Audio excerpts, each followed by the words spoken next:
You know, I feel like Batista right now screaming at Triple H to just give me what I want. And it seems as if my prayers have been answered. Hello? And welcome to Ricky on Wrestling. All right, I'm back.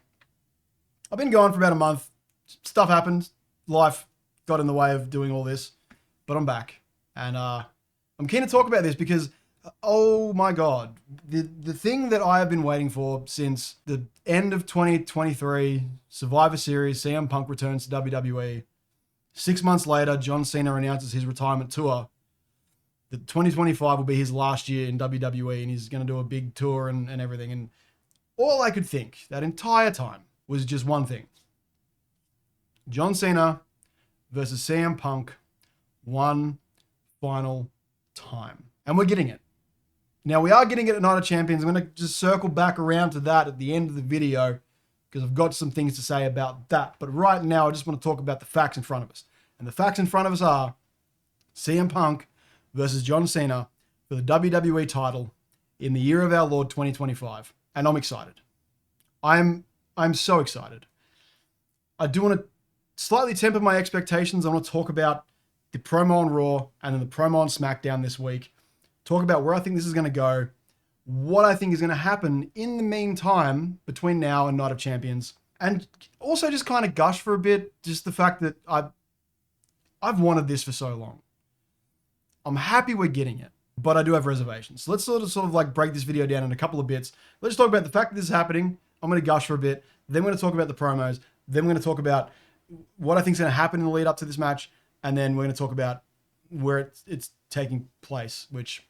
All right, it's gushing time. I'm just very happy that this match is happening. These two defined, I guess, my wrestling fandom in a way. Like, I grew up as a kid as a fan of John Cena. I fell out of wrestling. I sort of around that 2009 era. I just wasn't watching the product that much anymore. I'd sort of, I'd grown up essentially. And then the pipe bomb happens. And I feel this is the story for a lot of people. The pipe bomb happened and all of a sudden wrestling was cool again. Wrestling was interesting again. And we have one man to thank for that. And that man's name is CM Punk. And then Money in the Bank happens. And it is one of the most singularly just awesome bits of wrestling history. All the real life story that led up to that. All the storyline bleeding into real life that led up to that. The reaction for CM Punk when he comes out. The reaction for John Cena when he comes out. The entire match itself is, I think, it's maybe my favorite match of all time. I love it to death. And then the sort of culmination, the close of that match into CM Punk blowing Vince McMahon a kiss and fucking off is just, and I hate to use this word because it's being overused in the wrestling lexicon right now. It's fucking cinema. It is cinema. Then CM Punk comes back. He makes wrestling interesting again. The Summer of Punk, the 434-day run, everything about it is just, it's wrestling history. It's wrestling lore. It was an insane run with the belt. It ended not in the best circumstances, at least according to me. And then a year later, CM Punk is gone from the company. He leaves, and John Cena becomes the face of the company again. He wins a bunch more titles. Everything is reliant on him because no one else can fill his shoes. There was that shadow of John Cena the entire time. And next to the shadow is the ghost of CM Punk. Being like, this is the guy that they should have built the entire company around at a certain point because he was the hottest star of all time at a certain point. And at a certain point in history, no one has been hotter than CM Punk was. And he leaves. And all that stuff happens. I don't have to go through it. You all know your wrestling history at this point. But then the unthinkable happens. CM Punk comes back to a WWE that doesn't need John Cena anymore. That John Cena has stepped away from to go to Hollywood to do his thing. He announces in 2025, he's going to end his career.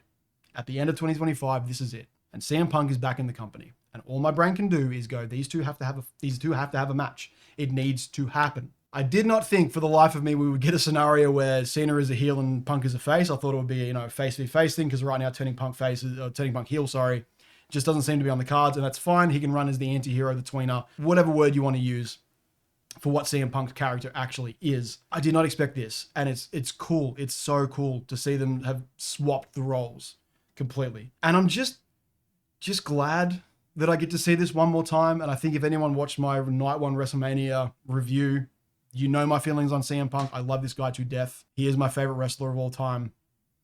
And the two careers of CM Punk and John Cena are so intertwined that you can't really talk about one without the other. Cena was the face of the company, the corporate champion, all this stuff that he purports not to be in his character, but behind the scenes, that's who he was. CM Punk is the anti to that. He is the opposite of that. He's the guy that the company kind of chose, but never really put a lot of stock in. But through his work ethic and through his work on the mic and his work on the ring, he got to the point where he was a guy the company could build themselves around. They never really did. But for that couple of years, 2011, 2012, 2013, when these two guys finally came face to face, it was something else. It was magic. It was two people that by all rights should not have the chemistry in the ring that they do, should not put on the quality of matches that they did. But there's something there with these two guys. There's something there that is just you can't describe it. It's chemistry, but it's beyond chemistry. It is special what these two guys have. And now obviously we're talking about 11, 12 years in the future. Are they the same wrestlers that were back in 2011, 2012? Hell no. If you're expecting that, you're fooling yourself. But the thing that is still there is the storytelling. The thing that is still there is their ability to go on the mic against each other. It is just an ability to tell a story in the ring between the four ropes. And they both still have that ability.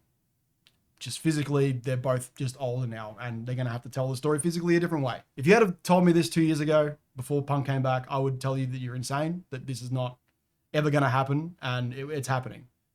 So I'm very excited. I'm cautiously optimistic about the quality of the match, but like I said, the in-ring work doesn't have to, and it hasn't always been, it never really was 5-star in-ring work rate matches, but it was storytelling, it was nuance, it was subtlety with these two guys that got their matches over the line, that made their matches what they were. And I think they still have the ability to do that. But now let's talk about the area where these two really, really shined. And that is the promos.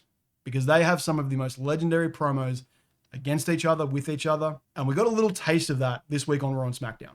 Okay, so the promos this week on Raw and SmackDown, the Raw one especially was Callback City. It was, I hope you're comfortable, I'm a spoke on the wheel, all this stuff that was a callback to not only the pipe bomb, but the promos in the lead up to both Money in the Bank and SummerSlam in 2011. And it was a nice warm blanket to wrap yourself in and go, I remember these lines being said in different contexts over a decade ago, but the context has changed. And CM Punk is very aware of that, and the way that he delivered his promo was really, really good. Then he had the promo on SmackDown, where again, Cena isn't doing much of the talking here. It's mostly Punk talking at him. So I feel like at some point between now and Night of Champions, we are going to have to get a promo where they're both either doing the sit down, contract signing, whatever device, framing device they use to get these two guys back in the ring talking at each other. I think I would love for Cena to finally drop his first fine speech line of his heel persona. He hasn't done it yet. We're kind of waiting for that, just to be like, fine speech, and then completely tear his opponent to pieces. But it did feel like we haven't gotten out of either first or second gear with the promos at this point. I feel like there's a lot more to mine here. There's a lot more content to draw from their histories, from their respective careers. So again, happy with what we got. Callbacks were cool, but I feel like there's so much more here to garner. So I really feel like if for whatever reason, if they can't find a date where both Cena and Punk are in the same city, that kind of sucks, because I feel like we are going to miss out on what could be one of the best promo battles probably since the CM Punk, Seth Rollins, Drew McIntyre promo, which is one of the best I've ever seen. I feel like they have that ability. They do, because the one thing you can't take away from these guys is, as much as their in-ring work may have suffered because of the ravages of age, their minds are sharper. The stuff they can do, the stuff they can say, and with that twisted dynamic of now Cena heel, CM Punk face, I am looking forward to seeing what they can do. All right, now let's just talk about the elephant in the room, where this match is happening. It's happening in Saudi. It's happening at Night of Champions in Saudi. And there's been a bunch of talk and stuff in the past weeks, months, whatever, about CM Punk not wanting to go to Saudi to wrestle. And that's fair enough.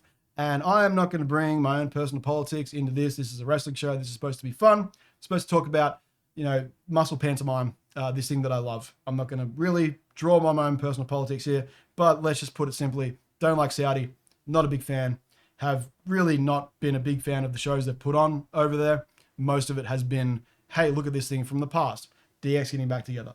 Just Brothers of Destruction. This does fall into that category. I'm not going to shy away from that fact that this is two men in their late 40s reliving the glory days, but there is a different context that takes on when it's happening in Saudi because of everything that's sort of come before that. I wanted this to be a pure wrestling match. I would have loved it to be in Chicago. I would have loved it to be in Boston. We're not getting that. And that does suck. And that does sour a little bit of my thoughts about this match. It does hurt it.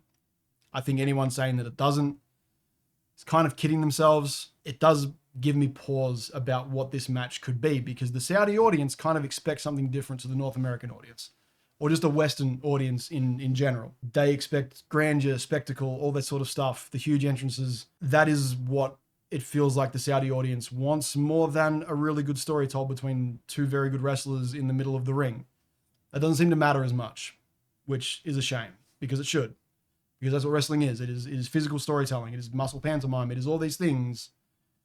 It is not only the spectacle and the grandeur and the fireworks and the big entrances. That is the set dressing. That is the accoutrement to the meal that is laid out before you between the four ropes. And the Saudi audience may not be as receptive to that as other audiences would be. So is that going to affect the way that they put this match together? Are we going to get a tainted version of what could be the last meeting between these two icons of the late 2000s, 2010s? These two guys defined what WWE was. And a lot of it was bad.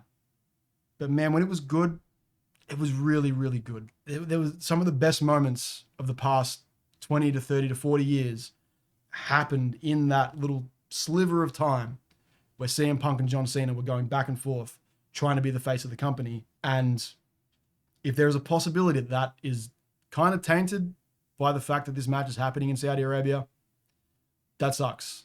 I don't like that. This could be a situation where it is the first of two matches, the first of three matches between these two.